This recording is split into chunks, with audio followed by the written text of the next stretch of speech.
महापालिका आणि जिल्हा परिषदेच्या शाळा बंद पडतायत। आई बापांना शिक्षणाचा खर्च झेपेना, शासनाचं मोफत शिक्षणाकडे दुर्लक्ष।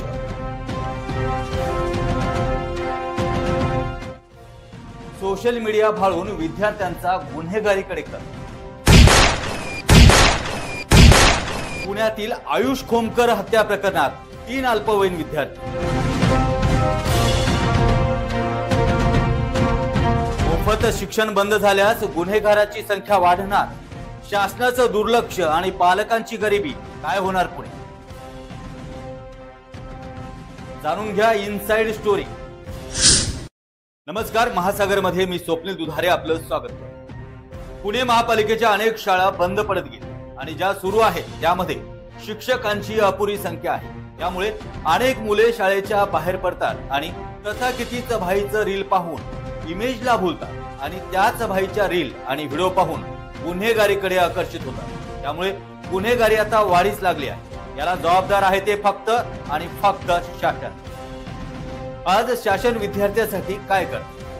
गोरगरिबासाठी उभ्या राहिलेल्या जिल्हा परिषद शाळा आणि महापालिकेच्या शाळा बंद पडल्या, तर खासगी शाळेत प्रवेश घेण्या एवढी फीस देण्याची ऐपत प्रत्येक पालकाकडे नसते। त्यामुळे आज गुन्हेगारी वाढत आहे आणि हे पुण्यात गुन्हेगारीच्या प्रकरणामुळे सिद्ध झाले। नमस्कार, महासागरमध्ये मी पुन्हा स्वप्नील दुधारे आपलं स्वागत करतो। खरं तर आपल्याला विषय कळलाच असेल। आज आपण पाहतोय की ज्या पद्धतीने शाळा बंद पडतायत आणि विद्यार्थी गुन्हेगारीकडे वळतायत, तर आज ह्या कार्यक्रमाच्या चर्चासत्रासाठी आपल्या कार्यक्रमात आपल्या स्टुडिओमध्ये सामील आहेत श्रीकृष्ण चांडक सर, जे वरिष्ठ पत्रकार आहेत तथा मुख्य संपादक दैनिक महासागर। पत्रकारितेत जवळपास त्यांना 60 ते 65 वर्षापेक्षा जास्त अनुभव आहे। नमस्कार सर, तुमचं आमच्या स्टुडिओमध्ये हार्दिक स्वागत। त्यानंतर आपल्यासोबत आहेत प्राध्यापक विष्णू बागुल सर, ज्यांचं इंग्रजी विषयाचे प्राध्यापक म्हणून त्यांना ओळखलं जातं। त्याचबरोबर ते एक उत्तम वक्ते आहेत। तर तुमचंही आमच्या कार्यक्रमात हार्दिक स्वागत। त्याच्यानंतर आपण जातोय प्राध्यापक अनिल देशमुख सर, जे अर्थशास्त्राचे सेवानिवृत्त प्राध्यापक आहेत। त्याचबरोबर शिक्षण क्षेत्रातील जवळपास त्यांना 40 वर्षाचा अनुभव आहे। सर नमस्कार। नमस्कार। त्याच्यानंतर आपल्यासोबत आहेत प्राध्यापक जयंत महाजन सर, जे वरिष्ठ पत्रकार आहेत तथा निवासी संपादक दैनिक महासागर नाशिकचे। सर तुमचंही आमच्या कार्यक्रमात स्वागत आहे। त्याचबरोबर ज्या ठिकाणी हा गुन्हा घडला आहे, जे पुणे ग्रामीण त्या परिसरातील प्रमिला निकम ज्या आहेत, महिला पोलीस हवालदार आहेत, राजगड पोलीस स्टेशन पुणे ग्रामीण। मॅडम तुमचंही आमच्या कार्यक्रमात हार्दिक स्वागत। धन्यवाद। तर सुरुवातीला मी चांडक सर तुमच्याकडे येतोय की आज आपला जो विषय आहे, हा विषय खरं एका पुण्याच्या प्रकरणामध्ये एक मर्डर नाही झालाय, तर या ठिकाणी अक्षरशः गोरगरीब विद्यार्थ्यांच्या शिक्षणाचा मर्डर झालाय। कारण त्या विद्यार्थ्याची पार्श्वभूमी फक्त पनवेल महापालिकेची शाळा बंद पडली आणि रीलला भाळून हे विद्यार्थी गुन्हेगारीकडे वळालेत। आणि काल त्या प्रकरणामध्ये जवळपास 3 विद्यार्थी जे आहेत अल्पवयीन आहेत आणि कमीत कमी 17 ते 20 वर्षाच्या वयोगटातील आहे। काय सांगाल, शिक्षणाकडे शासनाचं दुर्लक्ष होतं, काय वाटतं तुम्हाला? शिक्षण हा विद्यार्थ्यांचा मूलभूत अधिकार आहे आणि दुर्दैवाची गोष्ट अशी आहे की गेल्या 25-30 वर्षांमध्ये सर्वाधिक दुर्लक्ष झालं असेल तर ते प्राथमिक शिक्षण झालेलं आहे। खरं म्हणजे प्राथमिक शिक्षणावर जास्तीत जास्त खर्च व्हायला पाहिजे आहे, पण तो होत नाही। आणि आजच्या महागड्या शाळांचं वेगळ्या प्रकारचं तिथली वागणूक, तिथले सगळं म्हणजे सामान्य माणसाला तिथे जायला, सामान्य मुलाला तिथे जायला संधीच नसते आणि जो जातो त्याचं त्या ठिकाणी त्याला हॅरॅसमेंट वाटते। त्याला असं वाटतं की हा कुठे आपण आलो आहोत, कारण ते समाजाभिमुख नाही, विन्मुख आहे समाजाच्या। त्यामुळे आपल्याला जोपर्यंत या शाळा समाजाभिमुख करता आल्या नाहीत तोपर्यंत आपल्या शिक्षणाचा दर्जा सुधारत नाही। आणि हे काम केवळ सरकारच करू शकते। प्रायव्हेट ज्या शाळा आहेत त्यांना याची काही घेणं नाही आहे, त्यांना त्या शाळा नसून ती त्यांची पैसे कमवण्याचे साधन आहे। त्यामुळे सरकारला मुख्यत्वे करून या बाबीवर लक्ष दिलं पाहिजे। आणि दुर्दैवाने आपल्या देशामध्ये कुठेही आपल्या देशामध्ये हा अतिशय मूलभूत महत्वाचा प्रश्न आहे, त्याकडे कुणाचेही लक्ष नाही। आणि म्हणून मुलं नको त्या व्यसनांच्या आहारी गेलेली आहेत नको त्या गोष्टी ते करतात आणि त्यातून गुन्हेगारी प्रवृत्ती वाढते आहे. अगदी तुम्ही अतिशय महत्वाची गोष्ट सांगितलात की खाजगी शाळा त्या खरंच आज फक्त व्यावसायिक शाळा म्हणून आहेत, पैशासाठी शाळा निर्माण झाल्या.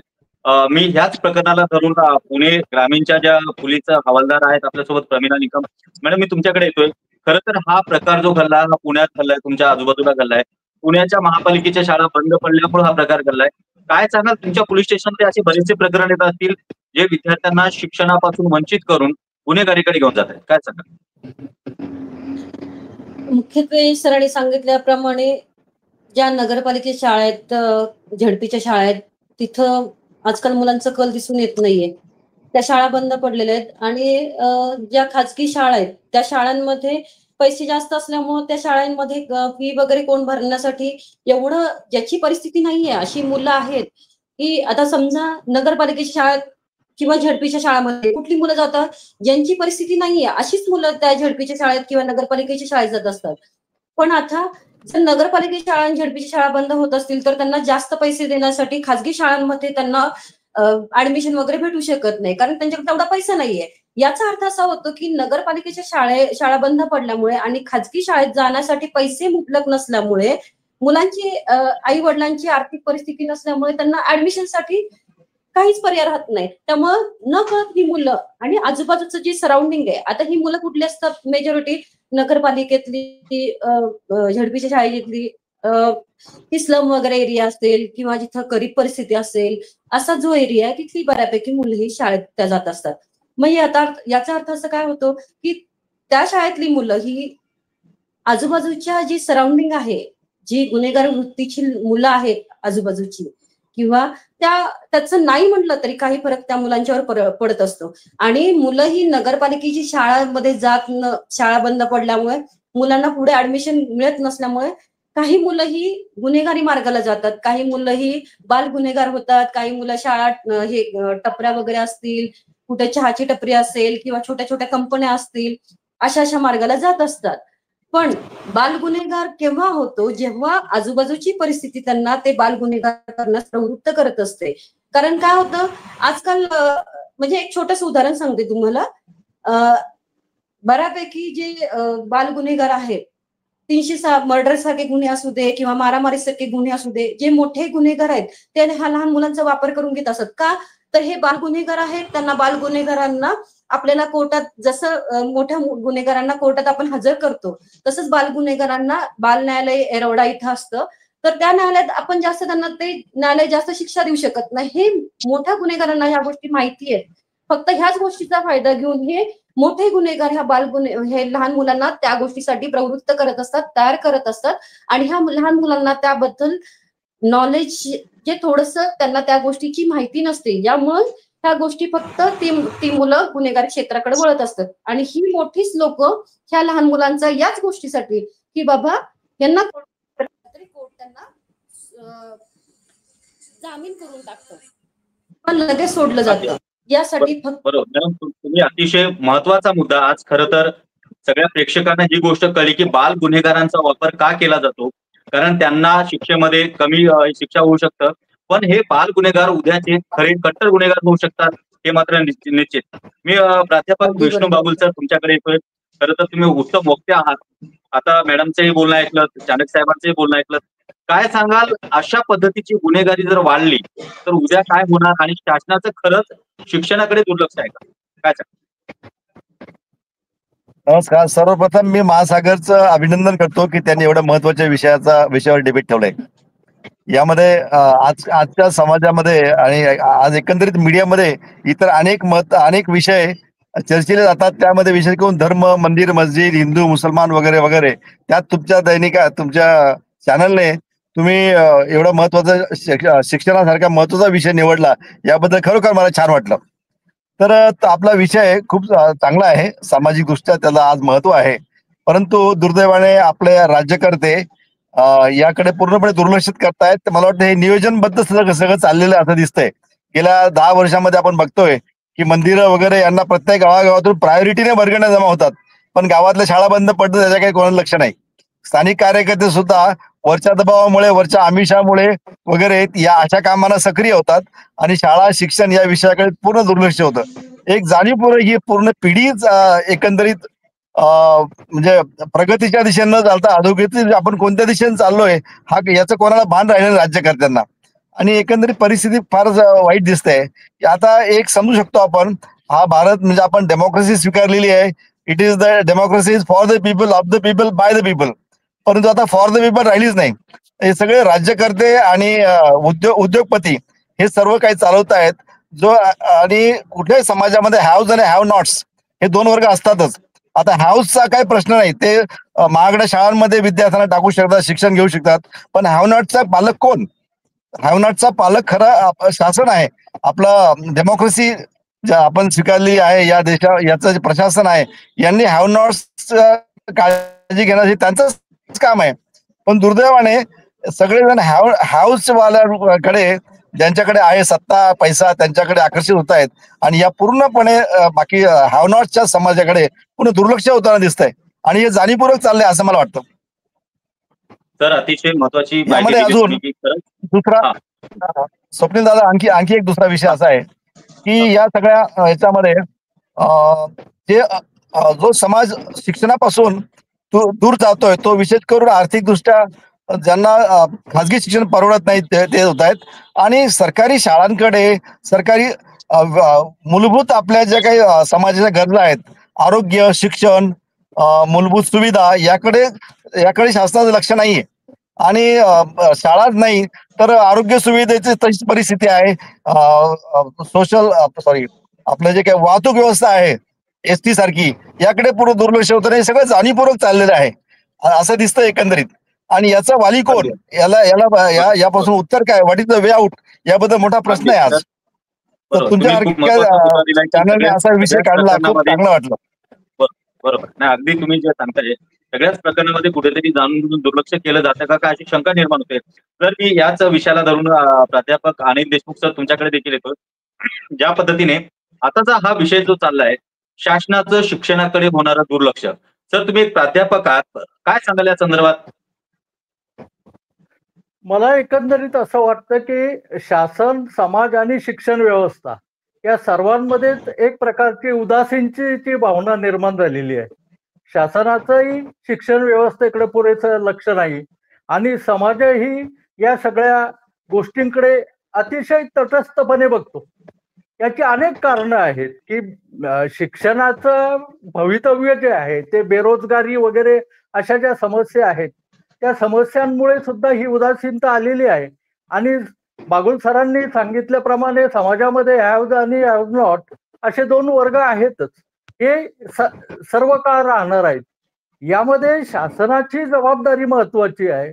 पण शासन फक्त नियमावलीकडे बघतं आणि नियमावली ठरवल्यानंतर सुद्धा त्या नियमावलीप्रमाणे पालन केलंच जातं असं नाही.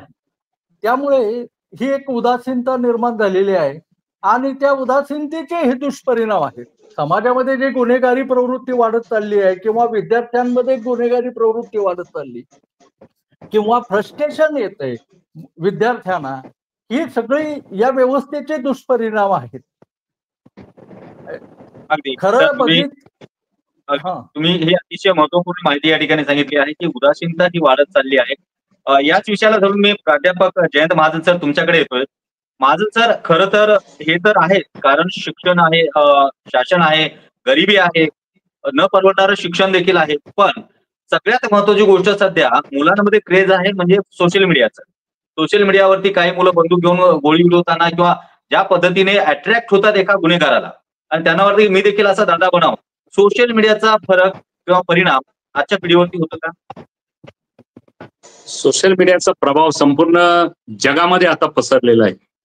नेपाळमधील जी घटना जर डोळ्यासमोर जर घेतली तर सोशल मीडियाला धक्का लावला म्हणून संपूर्ण एक देश पेटला. राष्ट्रपती पंतप्रधानांची घरदारं पेटवण्यात आली, संसदेला आग लावण्यात आली. म्हणजे सोशल मीडियाचा प्रभाव किती आहे नेपाळच्या माध्यमातून जगाला कळला. आता आपला आजचा जो विषय आहे त्या विषयाचं मला स्वप्नील सर तुमचं फार कौतुक करावंच वाटतं. विद्यार्थ्यांच्या हाती कोयते आले. मॅडम पुण्याच्या पोलीस अधिकारी आहात. मी मध्यंतरी पुण्याला फिनिक्स मॉल असा एक भाग आहे, त्या भागामध्ये मी गेलो होतो. एका ठिकाणी एका पादचाऱ्याला एका मोटरसायकल स्वाराचा धक्का लागला. तो रस्त्याने चालणारा माणूस त्याच्यावर रागवला का तो लहान मुलगा होता. अरे तुझ्याकडे लायसन आहे का? तो ने लायसन मागायला तू काही पोलीस आहे का? अरे पण तू एवढा लहान आहे, तू मला धक्का लागला. तो गपचित निघ म्हणे रस्त्याने. तुझं वय काय, माझं वय काय? तर त्यावेळी तो जातो का काढू कोयता म्हणे. तो कोण कसला कोयता काढतो, तुझ्याकडे बघू का? चक्क त्या मुलाने डिक्की कोयता इतका मोठा कोयता बाहेर काढला आणि आजूबाजूचा सगळा समाज पाहत होता. ते ही पुण्यातील घटना आहे. ही महिन्याभरापूर्वीची घटना आहे. मी त्याच्यावर संपूर्ण ते वार्तांकन केलं, लिखाण केलं महासागरमध्ये. प्रश्न असा आहे की बालगुन्हेगारांना पुढे का केलं जातं की तो 18 वर्षाच्या नंतर तो तुरुंगात राहूच शकत नाही. तुम्ही बघा मध्यंतरी काही हत्याकांड जे झालेले त्याच्यात बाल गुन्हेगारांचा समावेश केला. त्याच्या पालकांना किंवा त्याच्या त्या गुन्हेगारी कुटुंबाला पैसा दिला जातो. काय तुमचा पोरगा 4 महिन्यानंतरच बाहेर येईल. मध्यंतरी एका पोलीस कर्मचाऱ्याचा नाशिकमध्ये खून झाला. त्याच्यातले 5 पैकी 3 जण तर 10वीला होते आणि त्यांचं वय जवळजवळ 17, 17.5 होतं. आले ते मुलं बाहेर लगेच, कारण 18 नंतर त्यांना ठेवता येत नाही. आणि विशेष म्हणजे एकदा का चटक लागली का आपल्याला पैसा देतं, आपल्याला कुणीतरी काहीतरी मिळतं, त्यावेळी हा गुन्हेगार निर्डावलेला गुन्हेगार होतो आणि नंतर तो भाई किंवा डॉन होतो. बागुल सरांनी सांगितलं किंवा देशमुख सरांनी सांगितलं की आहे रे आणि नाही रे 2 वर्ग तयार झाले. आणि तो नाही रे वर्ग जो राहतो त्यातला जे घटक असतो तो म्हणतो माझ्याकडे आहे काय गमवायला, त्यामुळे मी काही कोणाला घाबरणार नाही. नंगेसे खुदा डरताय त्या पद्धतीप्रमाणे तो घाबरतच नाही कोणाला. जी पुण्यामध्ये गुन्हेगारी झालेली कोयता गँग झालेली, या कोयता गँगचा उगम पुण्यामधून झाला असला तरी तो आता जिल्ह्यात आला, नाशिक शहरापर्यंत आलेला आहे. अगदी काल परवा वाघमारे नावाच्या तरुणाचा खून झाला. 3 बालमित्र नाशिक महापालिकेच्या कट्ट्यावर बसले, बोलता बोलता भांडण झाले, दुसऱ्यांनी चाकू काढला, मारला. किती दिवस जातील हे मुलं? प्रत्येकाला 18 वय व्हायला फक्त 3 महिने कमी आहे. 3 महिन्यानंतर बाहेर येतील. काय राहिले त्या गुन्हेगाराला कसं कर तुम्ही रोखणार कसं? हा समाजापुढे जसा प्रश्न आहे तसा पोलीस डिपार्टमेंटवर पण प्रश्न आहे. कारण पोलीस डिपार्टमेंटला हे कसं हाताळायचं, हे बाल गुन्हेगार समुपदेशन शिवाय पोलीस डिपार्टमेंटच्या हातात काहीच राहिलेलं नाहीये. त्यामुळे आता हे आहे ते तुम्ही हा जो विषय मुद्दा काढलाय, खरं तर अशामुळे म्हणजे हे एक पळवाट आहे म्हणायची की एक गुन्हेगार एखाद्याला संपवायचं पण आणि एखाद्याला उतरायचं पण. सर पुन्हा आपल्याकडे खरं तर आपल्याकडे 10 मिनिटं बाकी आहेत. मी चाणक सर तुमच्याकडे पुन्हा येतोय. पत्रकारितेतला अगदी प्रचंड अनुभव आहे, माणसं वाचण्याची कला आहे. काय सांगताय की खरं तर तुमचं एवढं एक वरिष्ठ पत्रकार असताना एक गोष्ट महत्वाची आहे की या संदर्भात शासनाने काय करायला हवं? काय झालं आता शासनाला या कामाकरता वेळच नाहीये आणि आपले जे मुलं आहेत त्या मुलांचं बालपण संपलेलं आहे. म्हणजे ते अवैधपणे ते तरुण झालेले आहेत. 5व्या 7व्या वर्षात त्यांना सगळं समजते. म्हणजे तरुणांची जे काही असते त्यांची कामं ही 5-7 वर्ष मला कळतात आणि 15 वर्षाचा होईपर्यंत तो अट्टल, त्याला गुन्हेगार म्हणणार नाही मी, तो अट्टल बनतो. आता काय बनतो ते बघा तुम्ही. त्याचं कारण काय? आपल्या समाजाची परिस्थिती झालेली आता. आई बापाचं लक्ष नाही, मुलांच्या हाती 24 तास मोबाईल असतो. मुलगा पैदा नंतर होतो आणि बाळ नंतर पैदा होतं, आधी त्याच्या हाती मोबाईल असतो. ही अशी परिस्थिती आहे. म्हणजे पोटातच ते त्या बिचाऱ्या आईच्या पोटातच त्याला शिक्षण मिळत होते आणि हे घरोघरी आहे. त्यामुळे तुम्हाला मूलभूत परिवर्तन जे करत असेल त्याकरता तुम्हाला अनेक बाबी एक निश्चित वेळाशिवाय त्या मुलाच्या हाती मोबाईल जाऊ नये. त्या मुलं जे बाहेर पडतात त्यांच्या हाती त्यांच्या जवळ काय आहे हे त्यांनी बाहेर बघितलं पाहिजे. आता ते त्यांच्या आई बाबांनाही ते पालकांनाही ते जुमानतात, हा प्रश्न वेगळा आहे. परंतु तुमचं काम आहे की त्यांना वेगळं ओळख लावायला पाहिजे. आणि आजची अशी परिस्थिती आहे की आपण सगळे बोकाट सुटलेलो आहोत. आपण काय, आपले मुलं काय, सगळे, त्याला कुणालाही बंधन नाही. काही शाळेत म्हणजे शिक्षकांची चिंता नाही, शाळेची चिंता नाही, घराची चिंता नाही. म्हणजे अगदी काय सांगायचं तुम्हाला, उदास आहे सर या गोष्टीबद्दल. चांगल्या गोष्टीबद्दल उदासीनता आहे आणि चांगल्या गोष्टीशिवाय बाकीच्या गोष्टीचा वेळ आहे, अशी परिस्थिती आहे. ती सुधारण्याकरता आता तुम्हाला काय गुरुकुल येणार नाही, आता ते संपलं तू जमान सर्व. म्हणून तुम्हाला आता मूलभूत म्हणजे काय करणार तुम्ही? आपण सगळे हतबल आहोत अशी परिस्थिती आहे आता. अगदी सर, तुम्ही खूप महत्वाची माहिती दिली आहे की आपण खरंच परिस्थिती समोर हतबल होतोय. आव्हान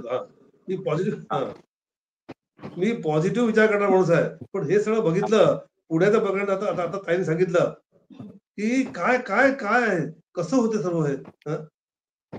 कोणाला वाटत नाही काहीच. म्हणजे आपल्या लहानपणाचं मी म्हटलं तुम्हाला ते लहानपणी तरुण झालेले आहेत, ही परिस्थिती आता आहे. त्यामुळे पहा आता काय करता येईल हे आता गंभीरपणे विचार करण्याची वेळ आली आपल्याकडे.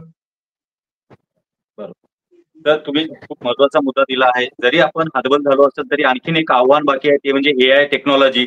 एआय टेक्नॉलॉजी नंतर आणखीन पुढे काय होईल सांगता येत नाही. गेल्या 10 वर्षामध्ये झालेले अमाप बदल. मॅडम मी परत तुमच्याकडे येतोय, कारण खरं तर तुम्ही पोलिसी डिपार्टमेंटमध्ये आहात. काय सांगाल की खरंच गुन्हेगारांच्या ज्या पळवाटा आहेत याच्यामध्ये तुम्ही भरपूर अनुभव घेतला असाल. तुमच्या पोलीस स्टेशनमधला एखादा असा अनुभव की एखादा विद्यार्थी गुन्हेगारीकडे वळाला, काय सांगाल? मगाशी सांगितल्याप्रमाणे ज्यांची परिस्थिती नाहीये अशी मुलंच गुन्हेगारी क्षेत्राकडे वळत असतात. आणि तुम्हाला माहितीसाठी सांगते, वयाच्या 12 वर्षाच्या आतली जी मुलं आहेत त्यांच्यावर तर गुन्हेगार आपण गुन्हा दाखलच करू शकत नाही. पण वयाची 12 ते 17 वर्ष, समजा 11 महिने, 20 दिवस, 22 दिवस असेल तरी आपण त्याच्यावर गुन्हा दाखल करू शकतो. एका दिवसासाठी सुद्धा 1 दिवस राहिलेला आहे 18 वर्ष कंप्लीटला, तरी सुद्धा त्या मुलावर आपण गुन्हे दाखल केलेले आहेत. पण ते मुलं म्हणजे मगाशी सांगितल्याप्रमाणे की आजकाल 18 वर्षाच्या आतली मुलं आहेत ती गुन्हेगारी क्षेत्राकडे वळत असतात. आमच्या इथं मी खेड शिवापूर परिसरात मी काम करते, मी पुणे सिटीच्या हद्दीत काम करत नाही, पण ग्रामीण भागात अजूनही आम्ही आजूबाजूला जे गस्त घालत असतो, मुलांच्या मध्ये मोटिवेशनल स्पीच वगैरे देण्याचे जे काम करत असतो, जेवढं काही चांगलं सांगता येईल तेवढं सांगण्याचे काम करत असतो. ऍक्च्युली मूळ मुद्दा असा आहे, मुलांना घडवण्याचं काम हे घरापासून चालू असतं. आणि घरातच जर त्या मातीचं मडकं असतं, त्या मडक्याला आपण जसा आकार देऊ तसं ती मुलं घडत असतात. जर घरातल्या पालकांनी जर मुलांच्याकडे लक्ष दिलं, त्यांनी जर व्यवस्थित लक्ष दिलं आणि शाळेत आल्यानंतर जर शाळेतल्या शिक्षकांनी त्याकडे सुद्धा त्याच मुलांच्याकडे जर लक्ष दिलं, लक्ष केंद्रित केलं आणि परत मुलं घरी आल्यानंतर आई वडिलांनी जर त्या मुलांच्याकडे विचारपूस केली, सगळ्या गोष्टीची तंबूर दररोज त्यांच्याशी संभाषण केलं, त्यांच्याशी विचारपूस केली, संवाद साधला, तर ह्या गोष्टी मला असं वाटतं माझ्या माहितीप्रमाणे की थोड्याशा कुठेतरी त्या थोड्याशा आटोक्यात येण्याचा प्रयत्न होईल. पण आजकालचे पालक असे आहेत की आजकालच्या पालकांना वेळच नाहीये बोलायला मुलांशी, त्यामुळे ह्या गोष्टी जास्त होत चालल्यात असं वाटतं. ज्या पद्धतीने सांगितलं की खरोखरच हे आव्हानात्मक आहे, कारण प्रत्येक घरामध्ये आजकाल पती आणि पती दोघेही जॉबला जातात, त्यामुळे मुलांवरती दुर्लक्ष होतं. तर विष्णू बागुल सर, मी तुमच्याकडे पुन्हा येतो, आपल्याकडे वेळ खूप कमी आहे. तर एक साधी गोष्ट एका वाक्यात काय सांगाल? आपल्याकडे वेळ कमी आहे. एकंदरीत समाजामध्ये जे काही आज उदासीनता आणि नैराश्याची सारखी भावना येते, खरं म्हणजे आपण सगळेच जण प्रश्नाबद्दल चर्चा करतो, what is the way out, याच्याबद्दल विचार झाला पाहिजे, याच्याबद्दल मंथन झालं पाहिजे. आणि समाजाच्या प्रत्येक घटकाची आता एक जबाबदारी वाढली आहे. या अशा नैराश्याच्या किंवा अशा वातावरणामधून आपल्याला आशा सोडून चालणार नाही. तुमच्या आमच्यासारखे लोक समाजामध्ये आहेत आणि बहुसंख्येने आहेत. फक्त त्यांना एकत्र करून त्यांचं संघटन करून समाजासाठी त्यांचा कसा उपयोग करून घेता येईल याबद्दलचा विचार झाला पाहिजे शासनाकडून. आज शासन म्हणजे जे काही आज भ्रष्ट राजकारणी बसले आहेत, गुंडांच्या टोळ्या राज्य करतायत, त्यांच्याकडून आता कुठल्या अपेक्षा ठेवण्याची वेळ राहिली नाही. आता एकंदरीत आपल्या तुमच्या आमच्यासारख्या सामाजिक क्षेत्रामध्ये काम करणाऱ्या लोकांची जबाबदारी वाढलेली आहे. आता असं what is the way out याच्याबद्दल विचार मंथन व्हावं असं मला वाटतं. धन्यवाद. चालेल सर. तर देशमुख सर, मी तुमच्याकडे येतोय, आपल्याकडे खूप वेळ कमी आहे. अगदी एका मिनिटात काय सांगाल, काय निरोप द्याल तमाम पालकांना महाराष्ट्रातील आणि विद्यार्थ्यांना? माझं मत असं आहे की पूर्वीच्या काळामध्ये शिक्षकांना विद्यार्थ्यांमध्ये जो आदर होता किंवा जी भीती असायची ती का कमी झाली आहे याचं कारण असं आहे की पालकांना आता शिक्षकाने आपल्या विद्यार्थ्याला मारहाण केली किंवा शिक्षा केली तर चालत नाही. तर याचा सुद्धा हा परिणाम आहे. पालकांनी मुलांची अतिलाड करण्यापेक्षा शिक्षकांना समजून घेऊन त्या मुलांना योग्य वळण देणं गरजेचं आहे. आणि शासनाने सुद्धा शिक्षकांच्या अधिकारांना ज्या मर्यादा घातल्या आहेत त्या मर्यादांचा सुद्धा पुनर्विचार करणं गरजेचं आहे.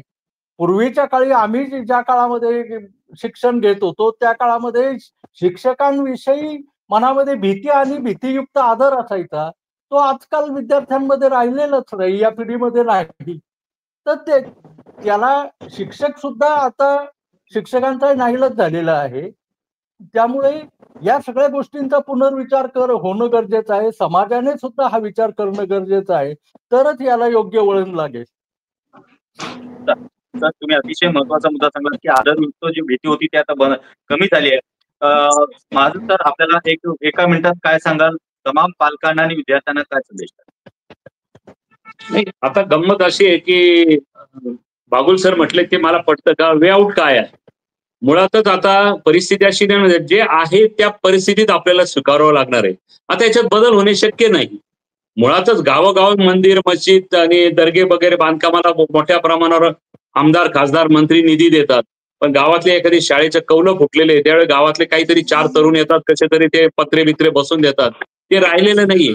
त्यामुळे ते शिक्षण काही वाया गेलेलं, म्हणजे अशा हळूहळू शाळा बंद पडतात.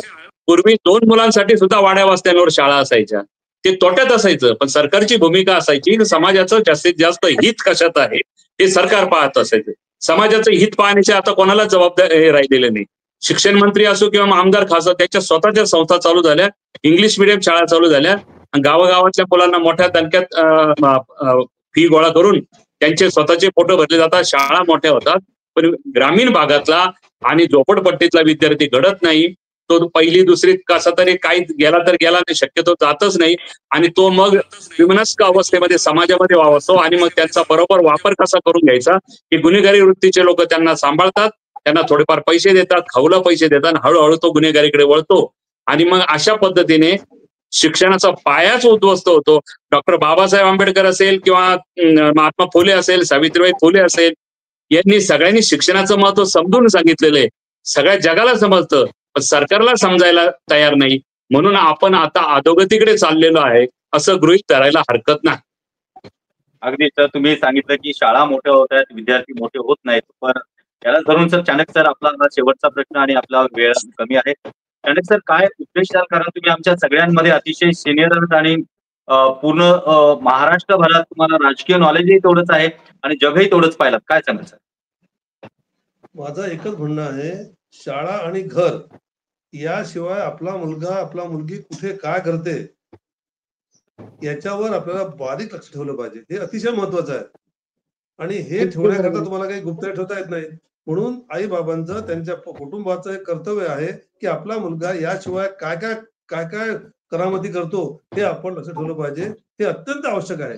सभ्य समाजामध्ये हे केल्याशिवाय दुसरा काही पर्याय नाही आता, असं मला वाटतंय. सर, आपण खरंच अतिशय सगळ्यांनी महत्वपूर्ण आणि विद्यार्थ्यांना आणि पालकांना मार्गदर्शक अशी माहिती या ठिकाणी दिली आहे. खरं तर महासागरच्या माध्यमातून अशा वेगवेगळ्या विषयाला घेऊन आम्ही नेहमीच जनतेसमोर येत असतो. आपण सगळ्यांनी आज खरं तर मुलांवरती होणारे परिणाम, वाढती गुन्हेगारी आणि शासनाचं दुर्लक्ष या सगळ्या विषयाकडे तुम्ही आज लक्ष वेधलं. तुम्ही सगळे आज या कार्यक्रमात सहभागी झाला त्याबद्दल आपल्या सगळ्यांचं पुन्हा एकदा मनापासून आभार. धन्यवाद.